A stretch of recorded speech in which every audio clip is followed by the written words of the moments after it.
Hai semuanya, Assalamualaikum warahmatullahi wabarakatuh. Perkenalkan, nama saya Faris Ardan dari kelas 02 Sastra Indonesia 002 Universitas Pamulang. Video ini merupakan salah satu syarat UAS semester 2 pada mata kuliah Sejarah Sastra Indonesia dengan dosen pengampu Velayati Khairah Akbar SPD MPD. Di video ini saya akan menjelaskan mengenai sastra angkatan 45 dan sastra angkatan 1950-an, yakni mengenai sejarah, ciri, dan juga contoh dari karya dan tokoh-tokohnya. Sastra Angkatan 45. Sejarah sastra angkatan 45 dimulai pada tahun 1942, yakni pada saat pengambil alihan kekuasaan Jepang di Indonesia. Sastra angkatan 45 merupakan sastra setelah angkatan Balai Pustaka dan Punjangga Baru. Munculnya karya sastra 45 dipelopori oleh Khairil Anwar, dan karya sastra terdahulu sebelum angkatan 45 dianggap sebagai karya sastra Melayu. Selain disebut dengan Angkatan 45, Angkatan Sastra ini disebut juga dengan Angkatan Perang, Angkatan Kemerdekaan, Angkatan Khairil Anwar, dan sebagainya. Hingga pada masanya, nama Angkatan 45 dipelopori oleh Rosian Anwar pada tahun 1949, meski pada saat itu tidak disetujui oleh banyak sastrawan. Pada ciri-ciri karya sastra Angkatan 45, yang pertama, terbuka, kemudian dipengaruhi oleh unsur sastra asing, bercorak realis dan naturalisme, dinamis dan kritis, hematnya kata dalam karya, lebih ekspresif dan spontan, terlihat sinisme dan sarkasme, serta didominasi oleh puisi atau tampaknya berkurang pada prosa.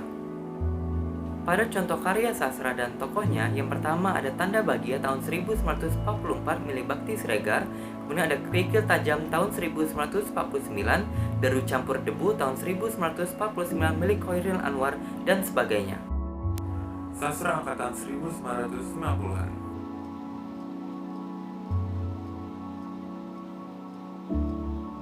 Sastra angkatan 1950-an dilatar belakangi oleh transisi penjajah perdara menuju ke kemerdekaan cemerlang.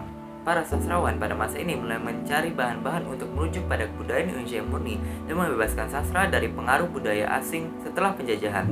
Sastra angkatan ini dimulai pada tahun 1950-an sampai dengan tahun 1960-an yang ditandai dengan terbitnya majalah sastra yang berjudul Kisah Asuhan yang dipelopori oleh Hans Bart Jasin. Pada ciri sastra angkatan 1950-an, yang pertama ialah corak karya beragam yang dipengaruhi oleh faktor politik dan ideologi partai. Kemudian gaya epik bercerita berkembang dengan berkembangnya puisi cerita balada dan gaya lebih sederhana dari puisi lirik. Gaya mantra mulai tampak balada-balada, gaya ulangan mulai berkembang, gaya puisi liris, dan gaya slogan dan retorik makin berkembang.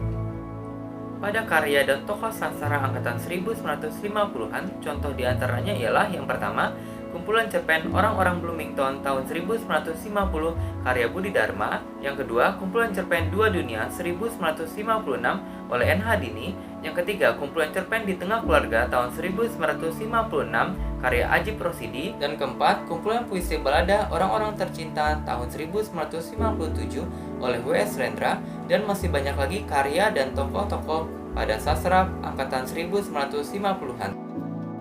Nah, itu dia penjelasan mengenai sastra angkatan 45 dan sastra angkatan 1950-an.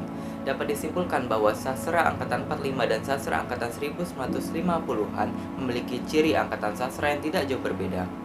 Sastra angkatan 45 merupakan sastra yang ada pada masa penjajahan dan kemerdekaan Indonesia, dan disebutkan pelopor sastra angkatan ini ialah Khairil Anwar. Contoh tokoh dan karyanya ialah Tanda Bahagia tahun 1944 karya Bakti Siregar. Sedangkan sastra angkatan 1950-an, sastra yang berkembang pada masa peralihan awal mula baru dari Indonesia. Contoh tokoh dan karyanya ialah kumpulan cerpen Di Tengah Keluarga 1956 karya Ajib Rosidi.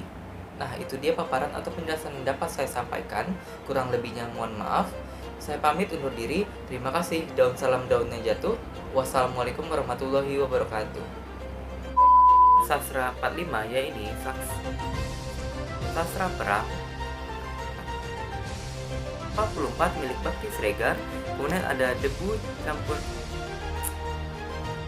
Ini mulai mencari rujuk pada masa. Hai semuanya, perkenalkan nama saya semester 2 pada muka.